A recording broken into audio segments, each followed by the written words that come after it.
আজ আমাকে কথা বলতেই হবে ইনশাআল্লাহ, কারণ আগামীতে আবার আপনাদের সাথে দেখা হবে কিনা আমি জানি না। কথা বলতেই হবে। বসেন, কেউ দাঁড়িয়ে থাকবেন না। আমি দেখতে পাচ্ছি বাংলাদেশের ভাগ্য আকাশে উত্তর গগনে কালো মেঘ জমা হয়েছে। ঝড়ের পূর্বাভাস লক্ষ্য করছি।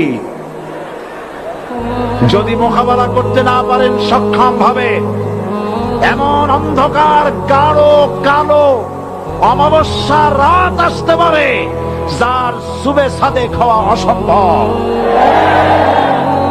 সুতরাং আপনারা কি কাপুরুষের মতো কাফের মুশরিকদের গোলামি করে মরতে চান? বিড়ালের মতো 500 বছর বেঁচে থাকার কোনো লাভ নাই।